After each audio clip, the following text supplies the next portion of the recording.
Very good morning. So in this class we are going to discuss about spiral model.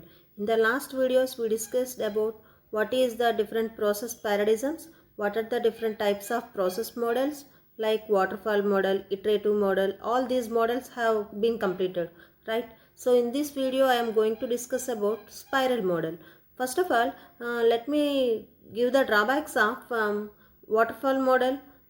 We already know that the main drawback of waterfall model is once the first step is completed, then only we will go to the next step, and after completion of the second step, then only we can go to the third step. If there are any changes in the requirements, we cannot go back to the previous steps, and we cannot modify the requirements. That is the main drawback of waterfall model. And coming to iterative model, whereas in the iterative model the requirements are divided into individual parts, and at a time some requirements have been taken, and we will simply release the build, right? So means in this iterative model, the output will be given as individual parts. So that is the main drawback of iterative model. Whereas coming to the spiral model, the spiral model it mainly gives not only for changing the requirements, it also it gives the importance to risk analysis.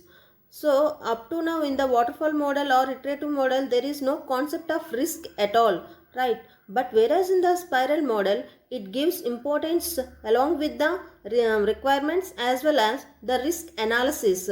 So in the risk spiral model, so the if you go through the diagram, just go through the diagram, right? So this is the main steps which are involved in the spiral model, right? So it consists of four parts. The first one is identification,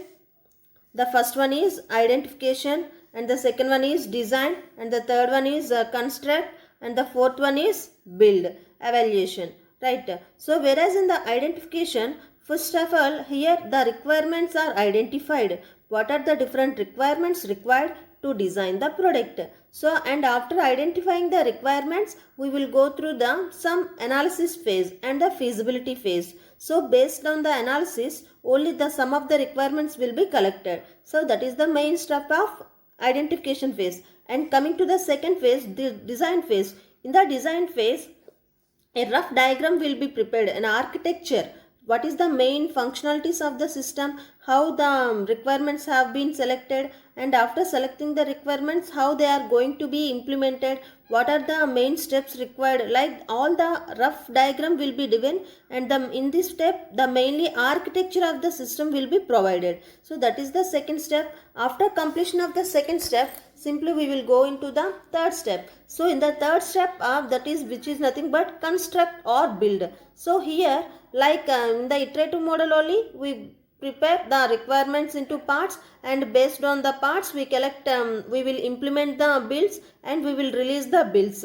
Whereas in coming to the fourth step, that is the main important step, here we give evaluation and risk analysis. So here once the build is released, we will try to get the feedback from the customers, as well as we will try to implement, is there any risk analysis, is there any risk, if a high level of risk is occurred, then how we can overcome from the risk, and what are the main drawbacks, why this type of errors occurs, and like that we will give importance to the risk.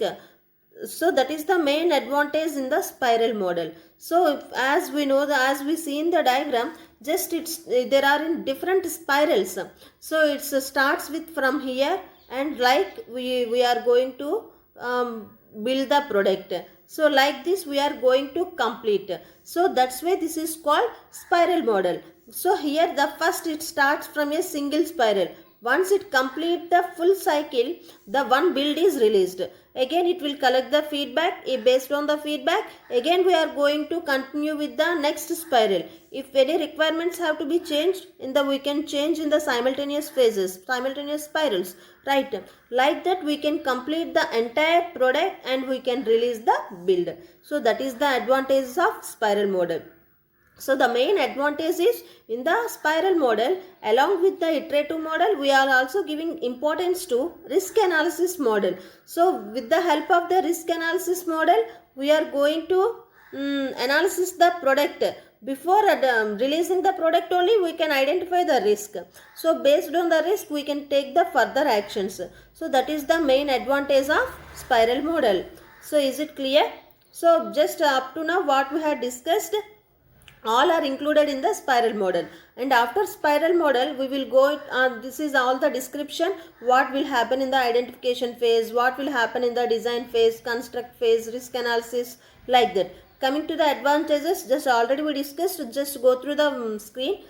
Changing the requirements can be accommodated, right? As we discussed, once the spiral is completed, in the second spiral, if you want to change the requirements, as it is allowed, we can change the requirements. And it allows the use of prototypes. So prototypes are nothing but, if you already some existing steps are there, already some predefined steps are there, we can implement those steps in the spiral model also. Requirements can be captured more accurately, right? So if there any change in the requirements, we can capture all the requirements, and whatever the main priority requirements are there, we can identify the priority based requirements and we can implement the requirements.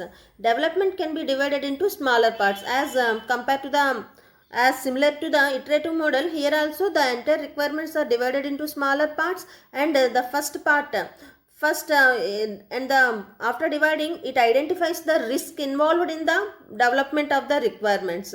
These are all the advantages. And coming to the disadvantages, here the management is more complex. Why? Because here we are not at all developing the entire product in a single spiral.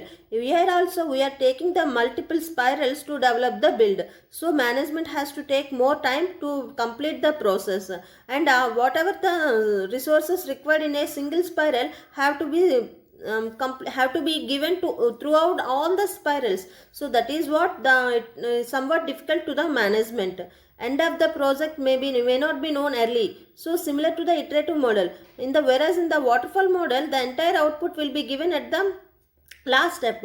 But whereas in the spiral model, each and every builds are released individually. So we cannot get the complete output till the end of the phase.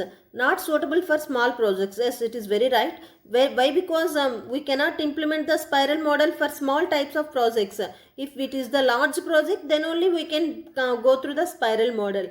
Process is complex because we are dividing the individual builds, and we are going to give the more importance to risk. So that's why the process is complex. Spiral may go indefinitely, because sometimes we cannot provide all the features required by the user. In that time, it may go into the indefinite stage.